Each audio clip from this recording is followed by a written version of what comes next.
Nostalgia. It can usually blind people into thinking something is a lot better than it actually is.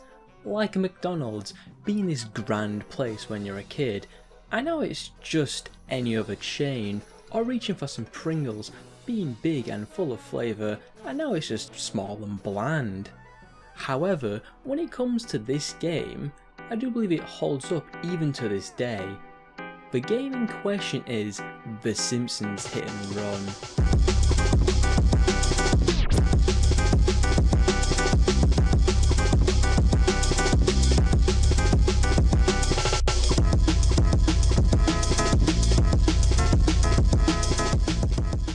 Released in 2003 as one of the final Simpsons games on the PS2, with it also releasing on the GameCube, PC and Xbox.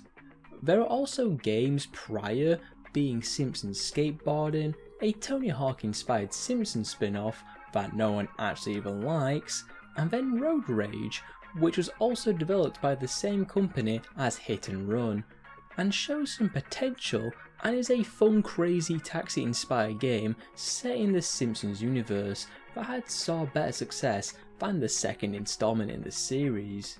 So much so, they got to work on another game and bring their grand ideas to life with The Simpsons Hit and Run.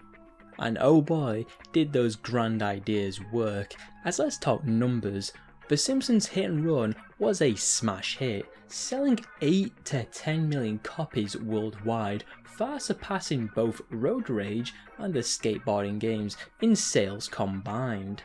And now as for the packaging of this game, it looks something like this, with the original full art cover, with the art replicated on the disc, and a nice colourful manual showcasing how to play the game and extra details about objects in which you could find. Then there's the Greatest Hits version, which is a American release, which has a big red logo on the artwork and disc, and that's about it. And then the European Platinum version, which looks like this. Yeah, I'm not going to lie, this one really does suck, and I couldn't even find if this version was any cheaper than the original, as the disc has minimal art design, only in black and white, and the manual also come in just in black and white. But for this instance, I managed to get a colour one, so just imagine it being not that. Okay, that's enough about the packaging of the game and how well this game did financially. Let's talk about the game itself. It is set in a place between 3 different maps, with the first map taking place in the suburbs of Springfield, then the second in downtown Springfield, and the third in the harbour area of Springfield, over the span of 7 levels, where you get into play Homer, Marge, Lisa, Bart and Apu, with Homer and Bart getting to appear in 2 different levels. And as for the game, it functions like a Grand Theft Auto, with streamlined missions that direct you on where you need to be, with some variety in the mission styles, but more on that later on. Then choices of cars and different ways to get around the map. We start on level 1 as Homer in the suburb of Springfield, which acts as a simple tutorial stage on where you get to learn the controls and mechanics of the game through the first 3 missions, with the first one being a simple fetch and return quest, then the actual first mission being a race styled one, the second being a multiple stage collection mission with a timer, and then the third one being a destruction mission. For the third mission, it introduces a new mechanic that will be a feature in every level, in which you will need to buy a unique mission vehicle or clothing for that level to progress, meaning you will need to find these buzz coins around the map from vending machines, boxes or wasps, so you can progress further into the game. Other than that, the rest of the level acts like a tutorial of sorts to introduce you to the plot of the game, being focused around the new drink in town, Buzz Cola. Now, with the map being quite sizable for the time, you do get one awesome secret car per each level, with level 1's rocket car being the most infamous, and also both insanely good and complete trash at the same time, depending on how good you are at driving. Next, there are secret cards with 6 on each level to collect. That unlocks a cool mini racing game with 7 courses to play, depending on which level cards you manage to find. And then the same thing with the cards, you have 3 race missions. One is a standard race mission with bots, the next one is a time trial, and the last one is a checkpoint race, and after beating all of those, you can unlock a special car for that level to then do it all over again in the next one. Same with the secret missions that you can find in each level to unlock a new car, which gives the game great replayability to make sure you found everything in the game that it has to offer. After finishing up level 1 with a race with Mr. Smithers to Mr. Burns' mansion, which can be quite close, but you can use one of the more known skips called Carl's Skip, which is literally just to push Carl into the power plant and then activate the mission so you can bypass the barrier set and then have a straight line to Mr. Burns in the shortest time possible. Now, welcome to downtown Springfield, also known as level 2, where we play as Bart, who I find to have some pretty fun missions in the game, and is the most memorable area for me, as by the time I got to this level, my PS2 copy would be full of scratches and start to bug out. Evidently, this stage is actually one of my favourites in terms of its overall look compared to the other 3 map designs, but this level does host the worst secret car of all time, the monorail, as it looks destroyed, and even when it's repaired it still looks destroyed, and is really slow, making it completely useless to use in an actual level. Continuing the story from the first level, we see Bart wanting to get the new hot game called Bone Storm 2 in Springfield, but everywhere is sold out, which we later find out through completing quests from Kearney, which his own mother destroyed the game trucks carrying the supply. Yikes. Then down into the storyline, we have to deal with illegal fireworks and dodge the police, to then get passed around, again looking for a copy of Bone Storm 2, with the comic guy until we meet Professor Fink, a mad scientist who was building a mad Truckosaurus in the stadium. Sounds like another Borderlands reference to me. This quest line sees us collecting parts for the mechanical beast with a radio from Snake via a tight race in downtown, then a satellite dish from Cletus, from collecting roadkill in a timed collection mission that was actually kind of annoying at times, and finally a blender for some odd reason from Dr. Nick collecting monkeys all around the centre of downtown in a much more relaxed and easier collection mission than Cletus's. Then destroying 3 Bluetooth cars to stop the signal from being blocked to the robot so it can finally be ready to be used, only for a wasp camera to be close, causing the robot to freak out, and Bart trying to exit it before being abducted by an alien ship. Now the story gets interesting and more in depth, while still having the fun gags you to find in each level, and even more wacky character appearances from the show. Welcome to level 3, as now we play as Lisa, who's on the lookout for her brother Bart, as he got abducted by aliens. Yeah, the story is all over the place, but the game is still really fun. Speaking of, this level I both really like and hate, as it has an insanely nice hidden car and also one annoying area next to the ship due to pedestrians racking up points to me getting a hit and run and finding 50 coins. Not the worst bill in the world, but one I would like to avoid if it's happening often. As for this level, I have to say it is my second favourite, with downtown being first, but the ram jump into the fire ring onto the pier is super iconic, and hell, it's even on the front cover of the game. As for the missions, this is taking part after Bart got abducted, like I said before, and Lisa's trying to find where he has gone, so we start off outside the comic store to do a race for the new Itchy and Scratchy release, to get some info out of the comic guy, to then go to Millhouse in multiple different locations, who was just trying to score a day with Lisa and fumbled. Continuing on, 2 missions in this level stand out to me, with the first one being Slivery Sleutherin, which is a mission that requires Lisa to change into the cool outfit before it can begin. Now, the reason why this level stands out to me is not because of some of the interesting dropped items, like a ran over elderly person, but rather it's one of the few missions in the game where you can't get anything added to that hit and run meter because you're in the police car, so it would be quite funny if you actually could activate it somehow.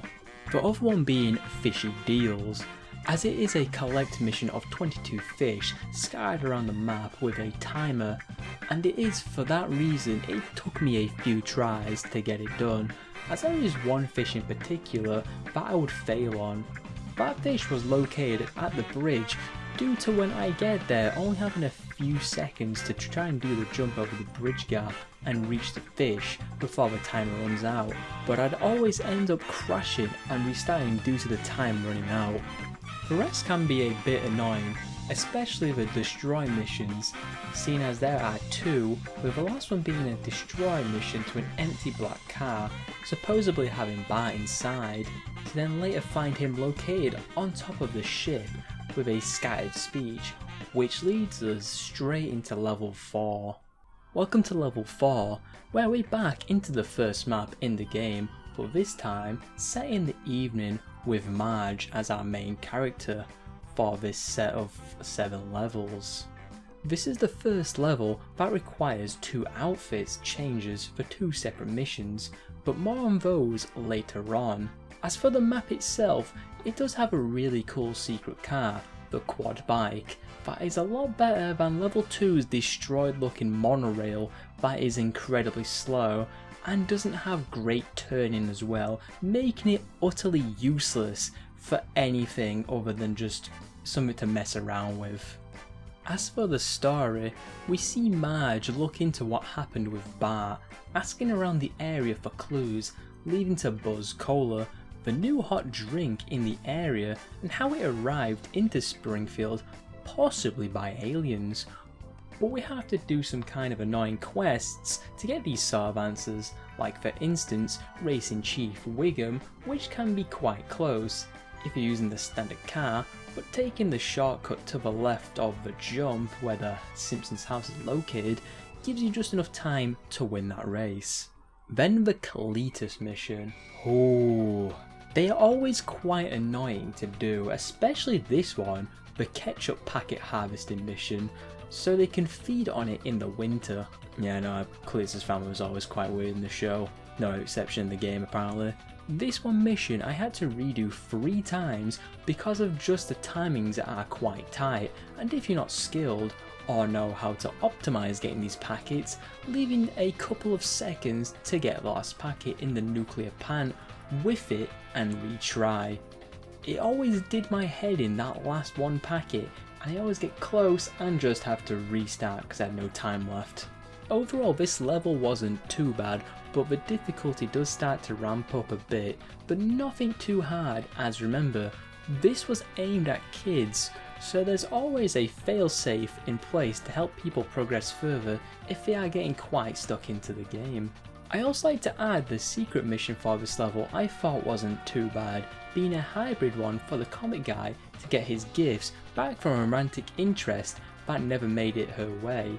In return, you get to use the Nerd Wagon, also known as the Kremlin, featuring a couple of missions so far in the game. Level 5. Oh boy. This is where the game actually starts getting difficult, and it's due to 2 missions, which if you've played this game before, you will know exactly which ones I am on about. As for the level, we're now playing as Apu, as diversity, and also he runs the local Quickie Mart, which ties into the Buzz Cola as he was supplying the drink in his store, and now he's on the hunt to find out where the supply comes from. Apu's missions are set in downtown Springfield, but this time at night, which is my personal favourite map in this game due to how much it has to offer, and getting access to fast cars that Apu has is even better. Also, talking about cars, Apu's is easily the coolest starter car behind Bart's roller cart and the default sedan that Homer drives, as it is too iconic. Now as for the missions, we see a range of things, a follow and drop mission with the cola trucks, to then the mobsters to get more intel on who runs the trucks in Springfield, then damage and collect mission where you need a quirky looking car from Homer to collect diapers from a van because Apu's kids needs diapers because of almost making a mess in the hospital.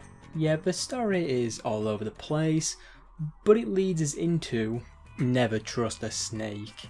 This mission is super annoying as it is multi-stage mission, with the first part being a follow mission to collect garbage from a truck, then 3 minutes to collect 25 spawning trash cans around the main area, then 1 minute to get back to the DMV, which depending on how you go about it can be really tough and close, causing to fail this mission a lot, but once you get it down it does get a bit better.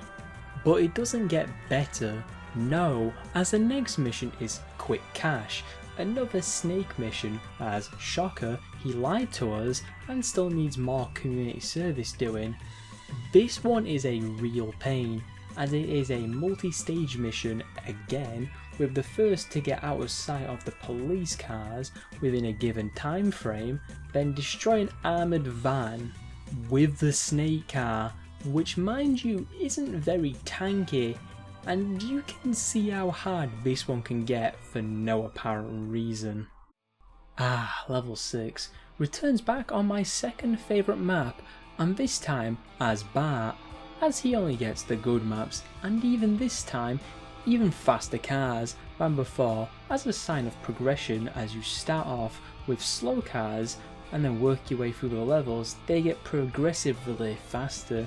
Another way of showcasing progress in this game, other than the level end credits showing what you've done and what you haven't. Now the story, so far as you guessed, it involves aliens, and now Bart has to help warn people about the alien invasion and save the town of Springfield from the aliens. That escalates to them taking over the Duff Brewery and using it as a base of operations and storing laser guns inside.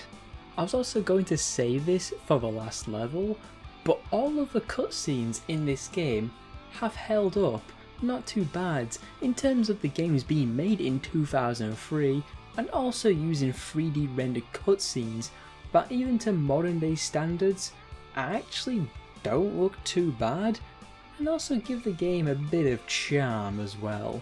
Another thing about Bart levels is not only does he get cool cars and the best maps in the game that it has to offer, but the music selection for his levels I like a lot, other than the shop music as it fits so well. But for each level I'll be playing some of the music so you can feel like you're playing that level, and this one will be no exception at all. Alright, enough waffling, back to the levels. For the most part, there is one annoying mission with Otto collecting school kids in a bus to go to Krusty's studio, with one being located on the Ring of Fire. Yeah, no idea about this one, but the one that is the most annoying in this level is Set to Kill, the second to last mission in this level. This mission requires you to pay 600 coins for a cool car to start the mission, so it has that going for it. But you have to destroy 25 laser gun stands in 1 minute and 40 seconds. It doesn't sound too bad seeing as how fast the cars are until you see where these stands are placed, and yeah, you have to dodge objects and pedestrians to collect these stands, making it quite an annoying mission by just straight up design. For anyone who's gotten this far into the game will remember this one by how annoying it really can be due to just how you can get hit and runs so fast for no apparent reason other than just game design. At last, we've reached the end of the game. Back to the start map, now set in a night time with Homer with a Halloween theme going on as people have been turned into zombies. As Homer, your goal is to destroy the alien ship, but before you do that, you need supplies to live through this apocalypse affecting Springfield, then working out a plan to destroy the alien ship located in the school field. As for the level, this has some of the fastest cars in the game, which can be a good thing or a bad thing, depending on how good you are with handling the car controls, but this does play a big part in the final 3 missions of this game. We find out that nuclear waste is a great material for destroying the alien spacecraft, which leads us on a hunt for Mr. Burns, who owns the nuclear plant in Springfield, to launch a radioactive material at beings from outer space. This leads us into a 3-part mission for the ending of the game by collecting nuclear material from the plant to then driving the vehicle across the map to the school where the alien ship is located, without crashing, which will cause the material to explode and you'll have to go back to the plant to get more material.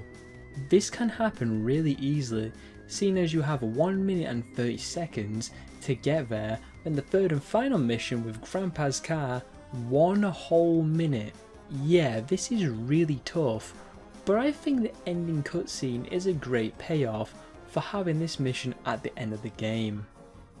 But I would be remiss if I didn't talk about the one thing keeping the game alive in its niche: speedrunning. This game has blown in popularity due to speedrunning because of its versatility in optimization, skill and knowledge of the skips to perform throughout the run to be on pace for world record of around sub 1 hour and 20 minutes for all 7 levels. Absolutely crazy work by the speedrunners. Even though this game has some flaws in its mechanics and some of the missions being brutal for no reason, it's a game I regard as a classic and a masterpiece for a previous generation of consoles that never saw a sequel despite selling roughly 8 to 10 million copies, and now remains just a cult classic game left behind on its native platforms as newer games take its place out from the spotlight. Thank you for watching. If you like this video then feel free to leave a like and subscribe. If you have any other retro games you're fond of, please do let me know down in the comments. Check out my Discord server as I'm trying to build a community over there. Also check out my YouTube join page if you wish to support the content I make. And with that being said, I'll see you some other time.